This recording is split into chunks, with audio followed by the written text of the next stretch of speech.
Lockdown, strategi senyap Amerika Serikat hancurkan Indonesia lewat Abbas. Wacana lockdown memang sudah menjadi sebuah wacana yang digodok jauh-jauh hari oleh para politisi yang kebelet boker dan ingin berkuasa di Indonesia. Lockdown sebuah tempat adalah sebuah tindakan untuk mengunci segala peredaran baik dari dalam keluar atau luar ke dalam. Tidak ada yang bisa masuk maupun keluar.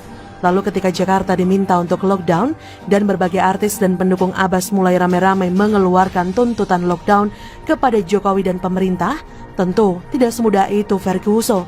Resiko-resiko macam apa yang mungkin terjadi jika Jakarta lockdown? Pertama, lockdown akan sebabkan instabilitas ekonomi. Perekonomian Indonesia mayoritas bergerak dan mengalir di Jakarta.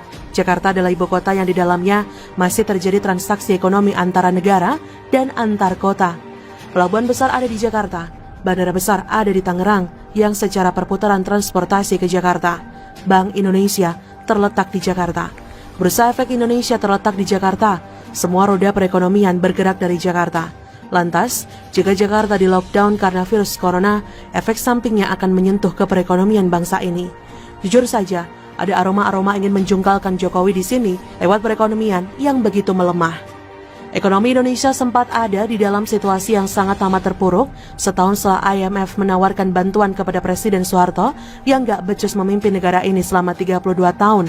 Amerika diduga menjadi biang krisis ekonomi yang menghantam Jakarta pada tahun 1998. Kedua, lockdown akan sebabkan instabilitas politik di negara ini.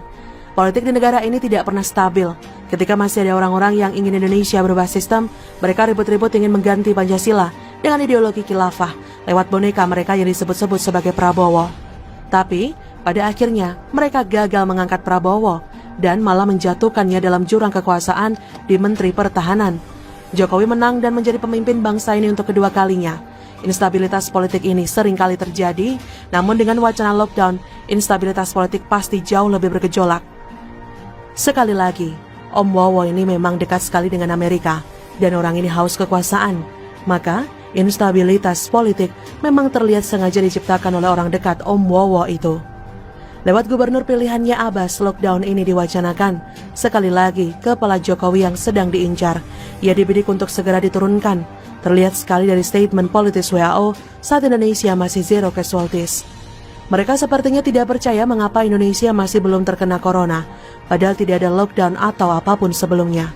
Tapi hal tersebut langsung dibantah oleh Menteri Kesehatan Terawan Agus Putranto yang mengatakan bahwa prosedur uji coba terkait penyebaran virus corona di Indonesia menggunakan standar Jepang. Ada dua kemungkinan yang saya baca dari statement Amerika ini. Pertama, Amerika ingin mendelegitimasi kemampuan Jokowi dalam mengidentifikasi virus corona di negaranya. Kedua, Amerika tidak percaya kenapa virus yang diduga dikirim dari negaranya itu tidak berdampak pada orang Indonesia. Silahkan kalian ambil posisi di mana. Kalau lockdown, politik di Indonesia akan kacau balau. Ketiga, lockdown akan sebabkan instabilitas ketahanan negara dalam bentuk pangan, papan, dan sandang. Orang yang mencari kerja di Jakarta akan kehilangan pekerjaan.